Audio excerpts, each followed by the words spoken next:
ناظرین السلام علیکم ورحمۃ اللہ وبرکاتہ۔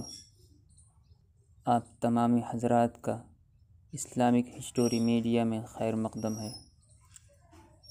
آج کی اس ویڈیو میں ہم جانیں گے رجب طیب اردغان کی زندگی کے بارے میں۔ انہوں نے اپنے پیدائش سے لے کر اب تک امت مسلمہ کے لیے کیا کام کیا اور کیا کردار انجام دیا، لیکن آج کی اس ویڈیو میں محض رجب طیب اردغان کی ولادت اور ان کی تعلیم کے بارے میں جانیں گے، اور یہ عنوان جو آج شروع کیا جا رہا ہے رجب طیب اردغان کون ہے، یہ سلسلہ وار آپ حضرات کے سامنے آئیں گے۔ چلیے پہلی ویڈیو شروع کرتے ہیں۔ رجب طیب اردغان کون ہے؟ رجب طیب اردغان ترکی کے سابق دارالحکومت استنبول میں 26 فروری 1954 میں پیدا ہوئے۔ ان کی ولادت ایک پسماندانہ ترک خاندان میں ہوئی۔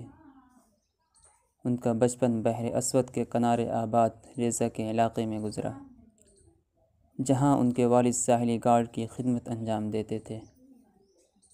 جب اردغان کی عمر 13 برس کی ہوئی تو ان کے والد نے انہیں استنبول بھیجنے کا فیصلہ کیا تاکہ ان کے گھر کے معاشی حالات کچھ بہتر ہو سکیں اور ان کے دوسرے 5 بچوں کا مستقبل بھی سنور سکے۔ استنبول پہنچ کر اردغان دینی مدرسہ امام و خطیب میں داخل ہو گئے۔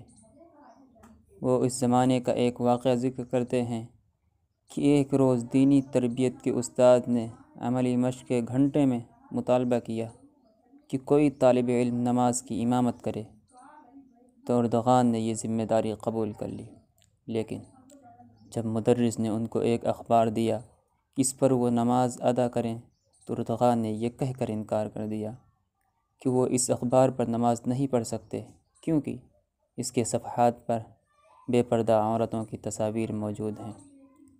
ان کے اس عمل سے معلم اس قدر خوش ہوئے کہ ان کو الشیخ رجب کا لقب دے ڈالا۔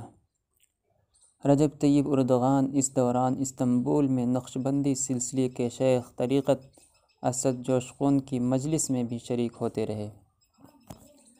پھر مرحلہ ثانویہ میں اردغان مدرسہ ایوب میں منتقل ہو گئے۔ یہ مدرسہ وطنی مسائل سے اردغان کی ابتدائی دلچسپیوں کا گہوارہ بنا، لیکن یہ ملحوظ رہے کہ ان کی ان دلچسپیوں کے پس منظر میں وہ مذہبی اثرات تھے جو علوم دینیہ کی تحصیل کے وقت ان پر پڑ چکے تھے۔ اردغان مرحلہ ثانویہ کی تعلیم کے دوران ترک طلبہ کے قومی اتحاد کی مختلف شاخوں میں سرگرم رہے۔ اس کے بعد وہ جامعہ مرمورہ استنبول میں داخل ہوئے اور یونیورسٹی کے شعبہ تجارت و اقتصادیات یعنی college of commerce and economics میں داخلہ لیا۔ اس کے ساتھ ساتھ ان کی سیاسی سرگرمیاں جاری رہیں۔ پھر وہ قومی اسلامی امن پارٹی کے یوتھ ونگ کے صدر ہو گئے۔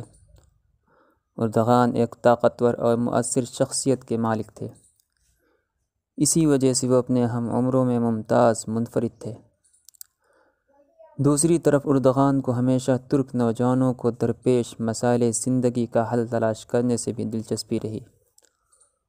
خود اردغان کی معاشی حالت ایسی تھی کہ بسا اوقات ان کو بعض چھوٹے اور ہلکے پھلکے کام بھی کرنے پڑے۔ مثلاً انہوں نے لیموں کا شربت اور کیک بھی بیچا۔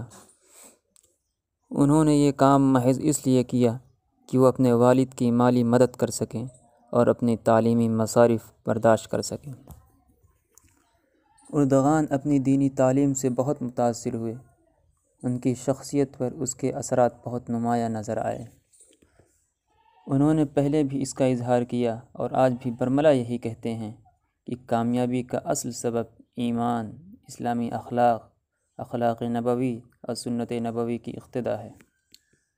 اسی طرح اردغان ترک شاعر محمد عاکف اور دوسرے مسلمان ترک شاعر نجیب فاضل سے بہت متاثر ہوئے۔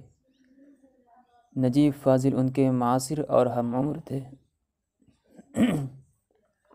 ان سے انہوں نے شعر و ادب کے بعض اسباق بھی پڑھے۔ اپنی جوانی کی ابتدا سے ہی اردغان ورزش کا بہت اہتمام کیا کرتے تھے۔ یونیورسٹی کے زمانے میں بڑے اہتمام سے فٹ بال میچ میں حصہ لیا کرتے تھے۔ یونیورسٹی کے تعلیمی مرحلے کے دوران ہی اردغان کی صلاحیت و استعداد ظاہر ہونے لگی تھی۔ ترکی کی تحریک اسلامی کیڈر میں ان کے قائدانہ صلاحیتوں کا ظہور ہونے لگا تھا۔ چنانچہ انہوں نے فٹ بال کے میدان کو چھوڑ کر میدان سیاست میں قدم رکھا۔ ترک طلبہ کے قومی اتحاد کو چھوڑ کر وہ حزب السلامہ میں شامل ہو گئے۔ پارٹی نے ان کو استنبول کے یوتھ ونگ کا صدر بنایا، کیونکہ اس دوران حزب اسلامی کے صدر معروف اسلام پسند رہنما بلکہ جدید ترکی میں تحریک اسلامی کے قابل سالار پروفیسر نجم الدین اربکان تھے۔ اس لیے اس عہدے پر پہنچتے ہی اردغان نے ان کی توجہ اپنی جانب مبذول کرانے کی پوری کوشش کی۔ چنانچہ ایک تجربہ کار قائد کی ملاقات ایک ایسے نوخیز نوجوان سے ہوئی جس سے خیر کی امید کی جا رہی تھی۔ اردغان نے اربکان کا اعتماد حاصل کرنے میں کامیابی حاصل کر لی۔ دونوں کے درمیان متعدد ملاقاتیں ہوتی رہیں، حتیٰ کہ 1980 میں پھر فوجی انقلاب آ گیا۔ شاید یہ انقلاب بھی اس لیے تھا کہ اردغان قریب سے پہلی بار فوج اور اسلام پسندوں کو آمنے سامنے دیکھ سکتے۔ یہ تھے اردغان کی ابتدائی حالات اور ان کے تعلیمی مراحل۔ انشاءاللہ اب اگلی ویڈیو میں اس کے آگے کیا ہوا اس کا تذکرہ کیا جائے گا۔ تب تک کے لیے اجازت دیجیے۔ خدا حافظ۔ السلام علیکم ورحمۃ اللہ وبرکاتہ۔